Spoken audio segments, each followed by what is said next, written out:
Welcome, guys. I'm very happy to introduce one of my really good friends as my first video on this channel. Who are we and what did we do today? My name's Nick, and I got first place at our local OTS championship. I was playing Fiendsmith Elfnote. Let's go! Look at this sick mat. It says champion. Champion. It says champion. Let's go. Yeah, it's my first OTS win, so I'm really excited. I've been putting a lot of work into the deck. I've had a lot of friends look at it too, so definitely a team effort. So I'm really happy because you recorded my first OTS win. Now I get to record your first OTS win, so it's an honor to do this. So let's hop right into it. sweet. Yeah, let's start with the main deck. Ratios are pretty standard. 3 Lucina, best girl. 3 Tania, 1 and 2. Then the 1 in Spell and Trap. I feel like you do need the second one. It came up a lot. Shout out to Yair, as well as Richie for kind of forcing me to play this at 2. Because the guy at the YCS only played 1. I tried it out. I didn't like it. So. Yeah. How often did the trap come up? Trap's broken. Trap's broken? insane. Trap's ridiculous. Especially if you can set it up early on like trying to break boards. Because if you're able to like the big thing that comes up whenever you're playing against Yummy is if you're able to set this up plus a synchro, you can kind of check their surprise just by like having the negate on board. And then just like going first, it's a non-target negate. It's kind of ridiculous. So yeah, the fact that it can like protect you from impulse or imperm is like insane. Yeah, like multiple times, especially like while like during testing and stuff like that. Playing against like Malice and Mitsurugi, setting this up early, having like a synchro on board, and then doing plays like impulse. I'm okay, I'm going to change and negate your impulse and get the value that I was going to get out of it anyways. So yeah. kind of insane. Everybody's favorite new lore deck, the Medius. You need to max out on those. It's your best normal summon and literally the best card in the entire deck. This card's ridiculous. Shout out to the judge at Richmond that like read the card and like almost lost his mind. I read the card because he had like a ruling about it, and he was just like, "This card's ridiculous. It's kind of broken." So, yeah, play this one and not the search one. The search one's bad. Yeah, something that says dump for cost tend to be broken. And you get to look at the top of the deck, so then you can like change your board to like play against different stuff. Ridiculous. 3 Engraver, 1 track, 1 Lurie, or sorry, 1 Lacquer, 1 Lurie, then 2 tracks. Second one does come up, and the graveyard effect actually comes up a lot for making the boards and stuff like that. So which lets you fusion summon, which caught caught people by surprise. Yeah, because you make the burn Lacrima, summon back from grave, and then they're like kind of like forced into there, and then you still have like other ways to like keep using Fiendsmith cards, just keep playing. It's really good. So I think 2 is correct. 3 felt like too much, and then 1 just wasn't nearly enough. Yeah. And then the big reason to play the deck, the freaking massive amount of non-engine. We're at 17, which is 3 Fua, 2 Perulia, 3 Ash, 2 Mourner, 2 Bell, 2 Nib, 3 Imperm, and then the God card called by. I hate that card so much. It should be banned. But so the idea behind this like hand trap lineup was 1 because of side patterns. It ends up working out. Shout out to Yair for basically again like forcing me to play this card. It literally won me so many games. Fua, ridiculous. Perulia was the only card in my main deck that I was like kind of iffy about, but it came up when it came up. It was good. But it's more or less just trying to force them in on half boards. So yeah. And then this is ridiculous against like Radiant Typhoon. This is ridiculous into the Draco Tail, stuff like that. The traps, yeah. I see no talents. Did you think about running talents? It's in the side. Just because I felt like, 1, you needed like Mulch Army and then Mulch Army out, so if you wanted to play some kind of going first card, it had to be called by. And then you signing into talents just like for signing patterns, getting rid of the Charmies, putting in 5 cards, which we'll go over just a little bit. So extra deck. Shout out to John Paul. He put me on this extra deck. It is, I think it's perfect. I think this is the extra deck. Maybe like you swap out like SP or maybe Chaos Angel for something else, but I think this is it. Shout out Tiger. So 1 Armades. This is the Medius Bridge. Oh gosh, this is all not extra organized. Sorry. The 2 7s.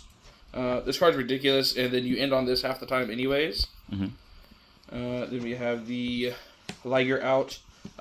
This, you have to play this, especially for playing against the Lunalight deck, because it plus Chaos Angel. So even if you can't make this like immediately, you just end on like a Chaos Angel, like a light and dark. They don't really have an out to it. So then you eventually just get to this, and then they can't like Raigeki you. So it's just like They can't attack over it. can't beat over it, and you auto win the matchup. Literally, the only thing that you're worried about is SP. And you happen to play a Lunalight player in the finals, right? Yeah, and it didn't come up for a Liger, but it came out just out like a big body. So yeah, that couldn't be targeted, couldn't be affected, stuff like that. Yeah. And then the other Fiendsmith Bridge. So I think that's also like a very good plus for the deck is the fact that you like Lunalight is borderline free. Like yeah, I would say it's free, but like it's definitely like a favorable matchup, especially like because this deck is lesser known than like a lot of the decks in the meta right now. So I feel like if you're able to capitalize on that fact, you know your outs and they don't, then it's like, just super easy to like kind of play to those things. But if they do, then you can force them to do it on the Chaos Angel, and then you can play into the Crystal Wing, because if you can't get Chaos Angel, you just have the spell and some of this in the middle. You stop SP and you win. Yeah. You know, so at least that's the idea behind it. For the fusions, 1 Desiree, and then the 3 6s. This card is mandatory. One, because it allows you to have Tracked to make 1-card combo.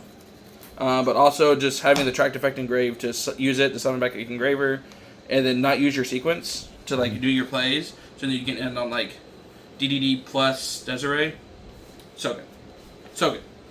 And then for the links, the Fiendsmith stuff. This is more of a Fiendsmith deck more than an Elfnote deck, honestly. These cards, and then the boy.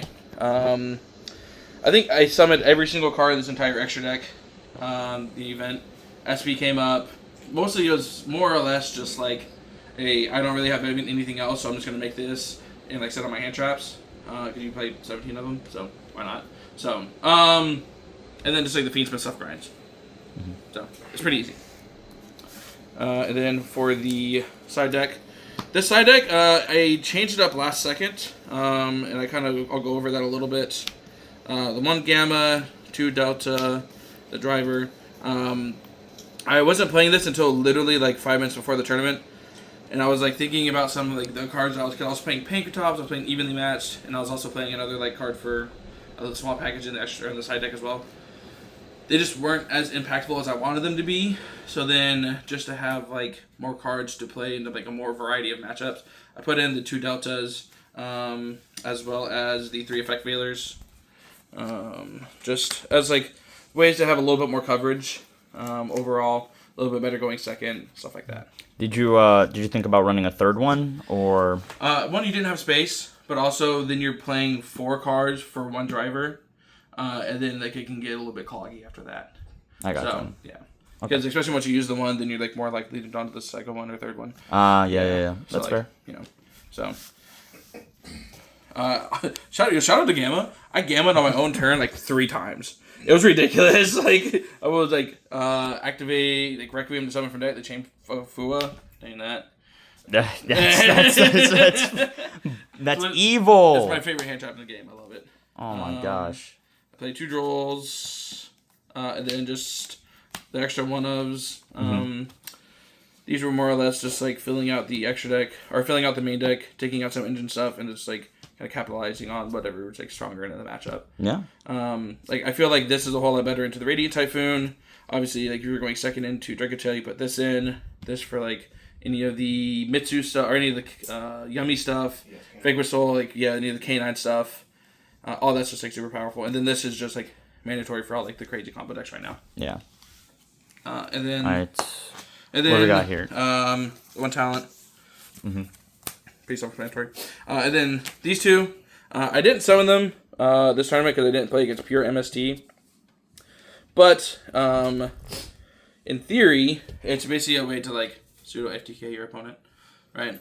Because you have like infinite ways to Fiendsmith combo, and you just summon Muckraker, summon this guy, and your opponent concedes. So that is really it for the profile. Again, shout outs would be to really all the Oblivion guys: Austin, Yair, Christian, Richie, Melvin, Daniel. Let's see who else. Who else is on the token? Let's see who else is on here. Joey. It's like so many people. Anybody in the Yugi homies chat. You know who you are. Say hi. He's not even paying attention. So shout out to all you guys. Shout out to Sunshine. Great tournament. And yeah, that's really it. All right. Well, congratulations again to our current OTS champion with the very, very sick Matt. Hope to do more profiles of you in the future. Thanks, guys.